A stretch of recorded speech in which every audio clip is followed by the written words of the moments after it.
Hello दोस्तों। आज हम मनी मैनेजमेंट के ऊपर कुछ डिस्कशन करना चाहते हैं।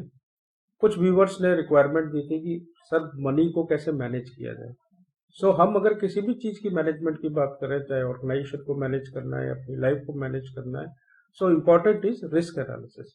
रिस्क एनालिसिस हमें सबसे पहले करना है, और कौन सा करेक्टरिस्टिक्स या कौन सी चीजें हमारी सबसे ज्यादा एक रिस्की है उसको पहले हम कवर करें, उसको हम पहले इंश्योर करें।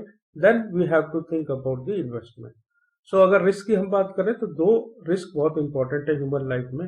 एक उसकी खुद की लाइफ, अगर वो अर्निंग मेंबर है तो उससे उसके ऊपर डिपेंडेंट उसकी फैमिली, उसके बच्चे, उसकी एजुकेशन।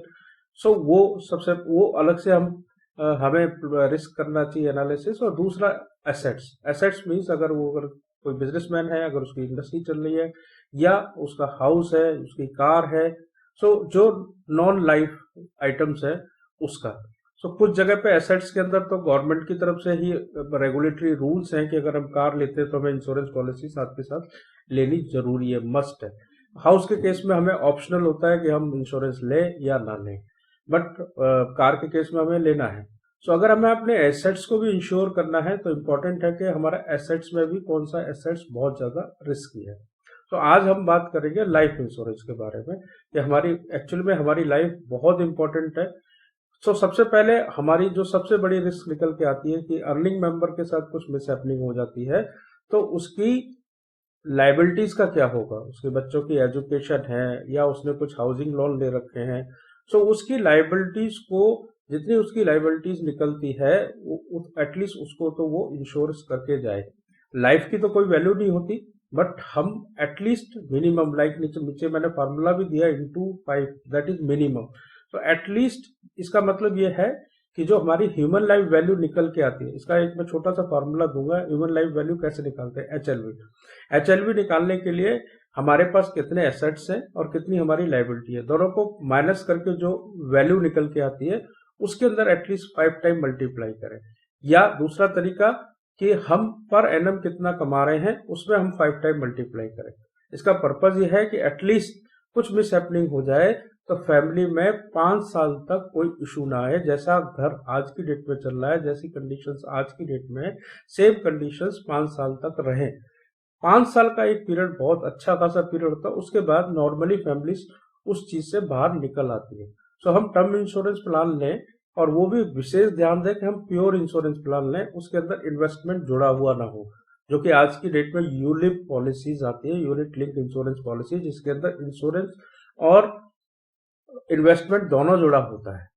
बट हमें फोकस करना है पहले प्योर इंश्योरेंस पे, क्योंकि प्योर इंश्योरेंस थोड़ा सस्ता पड़ता है।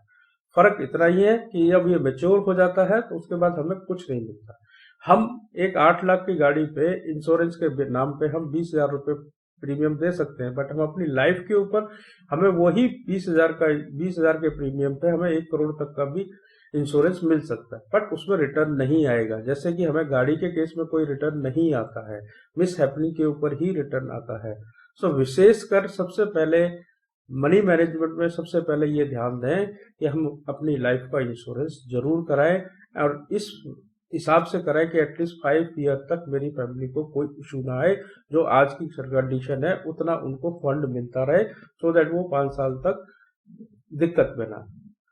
उसके बाद जो हमारे को सबसे बड़ा रिस्क आता है, और जो सबसे बड़ा हमें पैसे की जरूरत होती है, वो है mediclaim policy.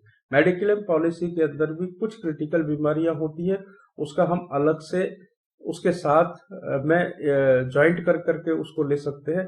Like accidental policy होती है, प्लस क्रिटिकल इलनेस के लिए एक अलग से होती है। बट मेडिक्लेम और मेडिकल हेल्थ पॉलिसी लेना बहुत जरूरी है, क्योंकि हेल्थ की कंडीशन में कई बार आपके पास फंड नहीं होते।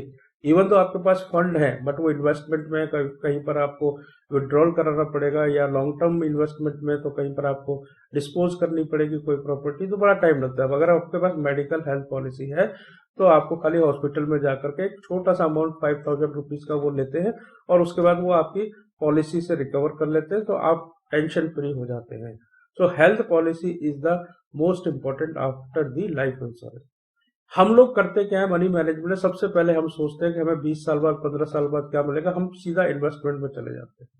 इन्वेस्टमेंट भी जाने से पहले, इन्वेस्टमेंट में भी 2 तरह की इन्वेस्टमेंट है, एक शॉर्ट टर्म और एक लॉन्ग टर्म। तो जिस तरीके से हमें इंडस्ट्री के अंदर एक वर्किंग कैपिटल की जरूरत होती है, वैसे ही घर के अंदर एक वर्किंग कैपिटल की जरूरत होती है।